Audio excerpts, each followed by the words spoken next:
This is the Late Round Podcast with your host, JJ Zacharisa.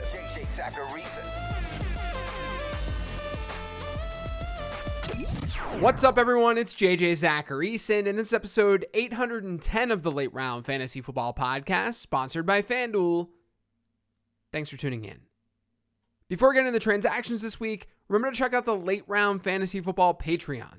With the Patreon, you can get things like weekly rankings and tiers, rest of season rankings and tiers, a great Discord community, live Q&As, and more. Check it out and learn more over on lateround.com.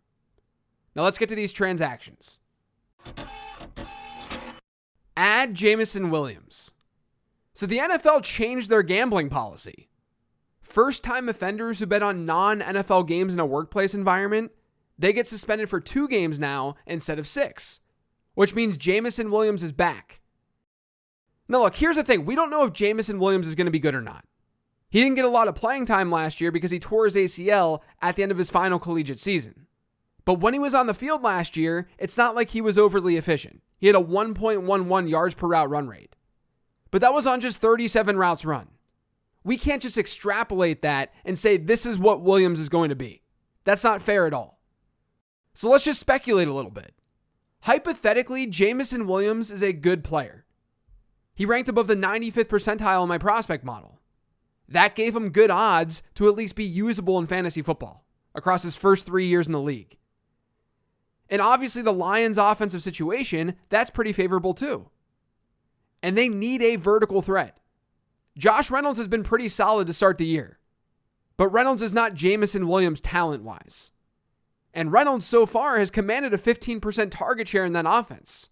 So I think that tells us that Williams could at least get there. And all of this may not happen. Williams might not actually be a thing in the NFL. We have to be open-minded to that. But at this moment right now, you're not spending like a 5th round pick to draft Jameson Williams. He's sitting on waivers in almost 70% of Yahoo leagues right now. So I think of all the players I'm talking about today, he's probably the number 1 waiver wire option. Hold David Montgomery. So within that same Lions offense, you have David Montgomery. He had that monster week 4 performance. He carried the ball 32 times for 121 yards on the ground and 3 scores. The reason I want to bring him up on today's show is because usually a player like this, off that performance, would be a sell. You guys know that I like pass-catching running backs because receiving matters so much at the position. So far this season, Montgomery's averaged a 3.4% target share per game rate. That's not very good at all. He's just very clearly the team's positive game script running back. When the Lions are leading, when they have that positive game flow, it's going to be David Montgomery and not rookie Jahmyr Gibbs. I wrote about this in the Late Round Fantasy Football newsletter this past week. You can subscribe to that for free over on lateround.com. And you can check the newsletter archive if you want to see what I wrote. Now here's the thing, the Lions are going to see that type of game script week in and week out. What they saw against Green Bay. They were up by 3 touchdowns in the second quarter. But in week 5, Detroit gets Carolina. That's a very beatable matchup for them. Then it's Tampa Bay, Baltimore, and Vegas. That's not the most difficult immediate schedule in the world. And one of the things I do want to throw out there from a game theory perspective, we always think about the RB2 in an offense and what happens if the RB1 gets hurt. But when you have these tandem backfields, one of the reasons why they're so awesome in fantasy football is because they can be usable without an injury, right? David Montgomery and Jahmyr Gibbs, they can coexist. But with a player like Gibbs, we always think about the upside if David Montgomery goes down. But what would happen if Jahmyr Gibbs goes down? All of a sudden, that questionable receiving work, it would get a lot better. The upside does not only exist with Jahmyr Gibbs, it exists with David Montgomery as well. So I think overall, given the upcoming schedule, given the way they're using him, I think David Montgomery is a hold. Buy Patrick Mahomes. So through 4 weeks, Patrick Mahomes, the Patrick Mahomes, is the QB8 in fantasy points per game. He's averaging fewer than 20 standard fantasy points per contest. He's been above that mark every year as starter in the NFL. Now that alone tells you that he's probably not going to keep this up. He's likely going to get better. And then you look at the schedule. Upcoming for the Chiefs are games against the Vikings, Broncos, Chargers, and Broncos. According to my adjusted fantasy points allowed metric, which is a metric that adjusts fantasy points for strength of opponent, That's the best schedule in football for a quarterback over the next month. And from now through the end of the fantasy season, the Chiefs have the third best quarterback schedule. It's going to get a lot better for Patrick Mahomes. Now is the ideal time to buy low. Sell Justin Herbert. So Mahomes hasn't been that great in fantasy football to start the year. Justin Herbert has. Herbert's now the QB1 in all of fantasy football. Now, if you were around here prior to week 1, if you were listening to this show, this shouldn't be that much of a surprise.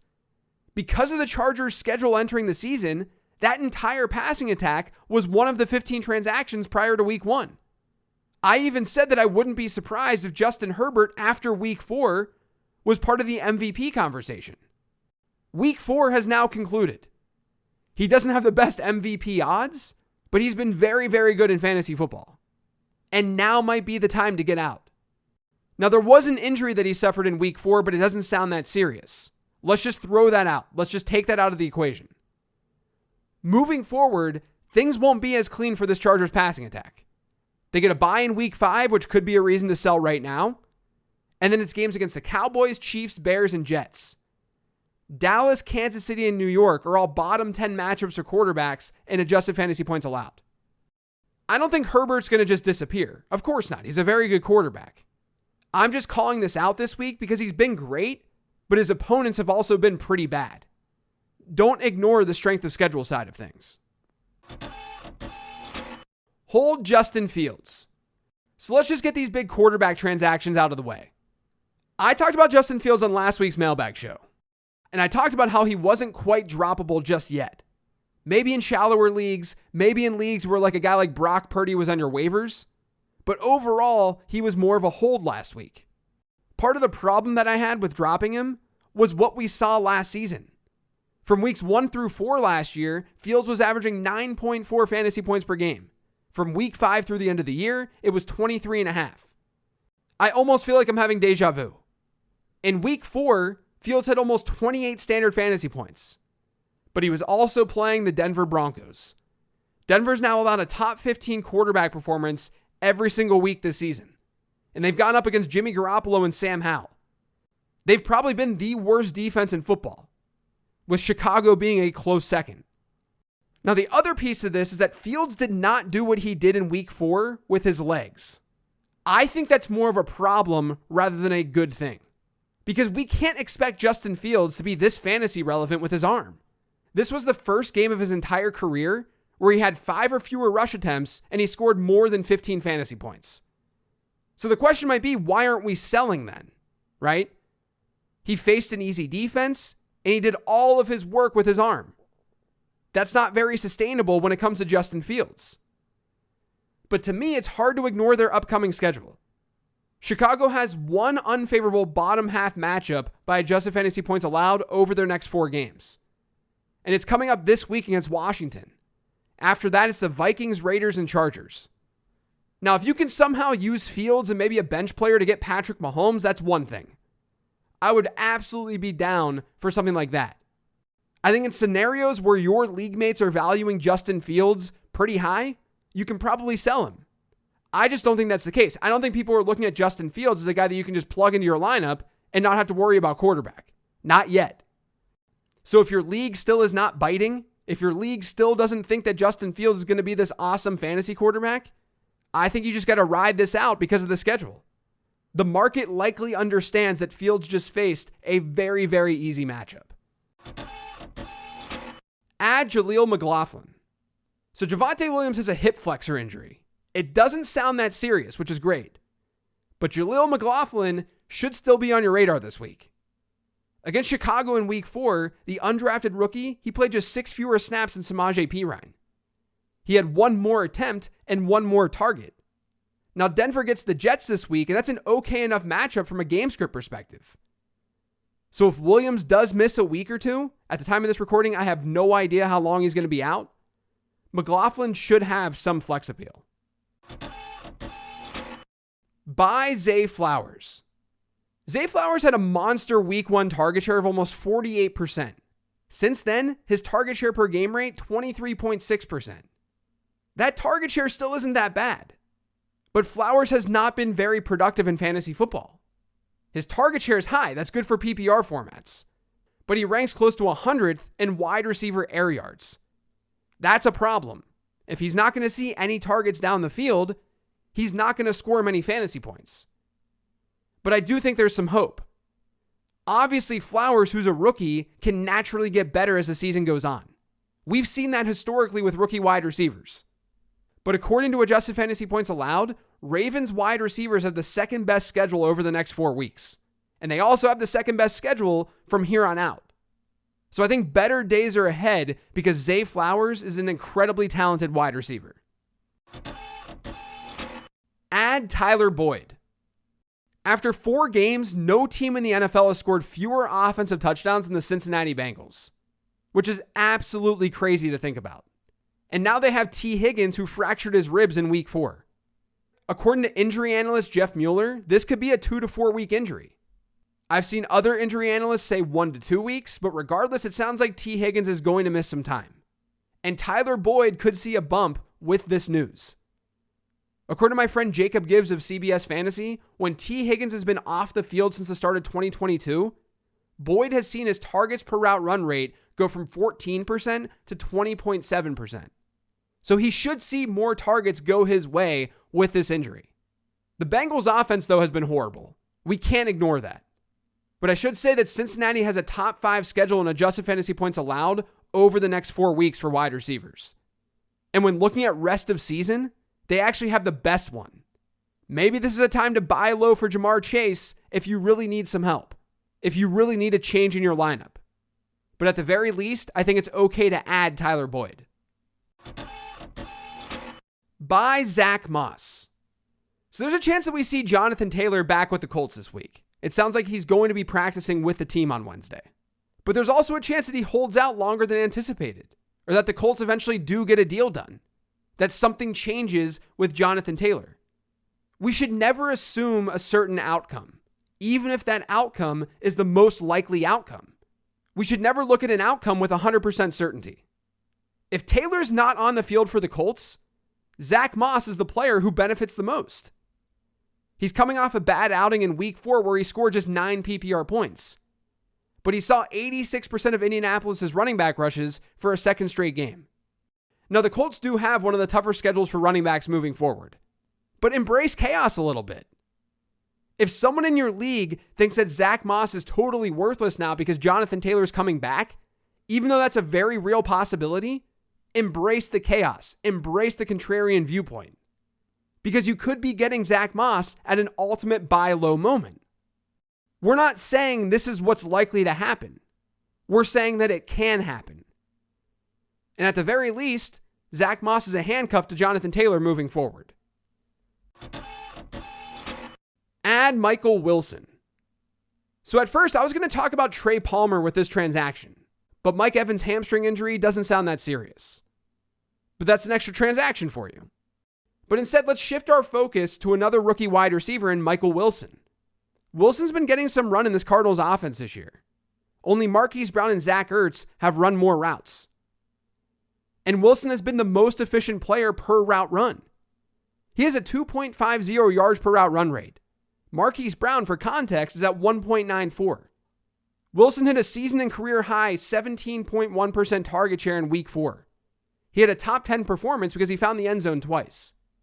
Considering his efficiency and his little NFL experience, the fact that he's doing what he's doing with very little experience, there's a chance we only see that number grow.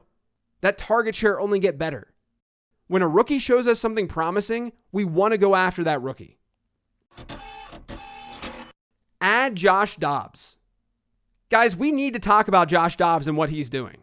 He's having a season, at least compared to expectations. Dobbs has now given us performances of 25, 17, and 23 fantasy points over his last 3 games. And in 2 of those games, he faced Dallas and San Francisco. And he's doing what we want him to do in fantasy football. Just from a usage standpoint, he's running the football. Over his last 3 games, he's seen 3, 6, and 12 rush attempts. He's averaged 48 rushing yards per game. That's an extra touchdown plus in scoring each week. Arizona's schedule over the next month, it's pretty average. And their opponents do get tougher as the season unfolds. But we can't deny what Josh Dobbs is doing right now. And we shouldn't ignore the rushing upside that he's been bringing to the table. Sell Rachaad White. So look, I was into Rachaad White entering the season. He's been mostly fine. He has not been a league winner, and he's probably not going to be a league-winning player. He's been a low-end RB2 in PPR points per game. Now, White's coming off a game where he hit double-digit PPR points. And his peripherals, once again, were pretty decent. He saw 63% of Tampa Bay's running back rushes, and he had a 10% target share. He's hit a double-digit percentage target share in each of his last 3 games. The problem is schedule. We're now getting more and more data to look at these opponents and look at how good these opponents are to make better decisions in fantasy football. And Tampa Bay has a very tough road ahead. Over their next 6 games, they get the Lions, who are the 32nd best matchup for running backs in adjusted fantasy points allowed, the Falcons, who are 29th, the Bills, who are 23rd, the Texans, who are 5th, the Titans, who are 24th, and the 49ers, who are 17th. The Buccaneers also have a Week 5 bye. Your team might be in a spot where you need production right now. So dealing Rachaad White away this week, it's reasonable. Add Keaton Mitchell. So there's been some buzz around Keaton Mitchell over the last week or so. If you're not sure who he is, he's a running back who went undrafted to the Ravens this offseason. And he's been on IR throughout the season. But he's finally eligible to come off of IR. And with so many replacement level running backs in the Ravens roster, there is some intrigue there. But according to my model, Mitchell wasn't that great of a prospect. He weighed in under 180 pounds at the combine, and his production profile was pretty ordinary. His biggest trait, his best trait, is that he's fast. He ran a 4.37 40. Now, if you're in a deeper league and you want someone to stash, you could do worse. I'm not optimistic, though, that he ends up carrying a big workload. But this offense in Baltimore is new, and we could see him as a nice speedy complement to Gus Edwards. Think about it this way. They've been using Justice Hill, who is on the smaller side. He's hypothetically the Lightning to Gus Edwards being the Thunder. So there's a chance that Keaton Mitchell would end up being a better version of Justice Hill. I don't think it's probable, but you can at least stash it. Buy Cam Akers. Sometimes you just need to change things up with your fantasy roster. If things aren't going well at the running back position, you got to take some swings. Cam Akers suited up for the Vikings for the first time in Week 5. He ended up carrying the ball 5 times for 40 yards. Each one of his rushes was deemed successful. Now, Alexander Mattison was still the lead back for this Vikings team, but he saw his lowest snap rate of the season at 66%. He ran 9 routes to Akers' 4, but Akers saw a pair of targets and Mattison had just 1. At the end of the day, Alexander Mattison is probably not a special running back. He's more replaceable. Akers is the one with the profile. He's the one with that backbone. He was the better prospect entering the NFL. And Minnesota, from now through the end of the year, they have the 3rd best running back schedule from an adjusted fantasy points allowed standpoint. So like I said, if your team needs a change, why not trade a bench player to get Cam Akers? Why not see if there's a shakeup in that backfield? Add the Detroit Lions defense. The Lions get the Panthers this week. According to FanDuel Sportsbook, they're 8.5-point favorites. Carolina's now allowed 2 top 10 performances to opposing defenses this year, and they've given up 3.5 sacks per game. On the season, defensively, the Lions are 11th in pressure rate. The Panthers have been 11th in pressure rate allowed. So overall, it's a good spot for Detroit. That's it for today's show, though. Thanks to all of you for listening. If you've yet subscribed to the Late Round Fantasy Football Podcast, make sure you are by searching for it pretty much anywhere podcasts can be found. And don't forget to follow me on Twitter @LateRoundQB. Thanks for listening, everyone. I'll talk to you tomorrow.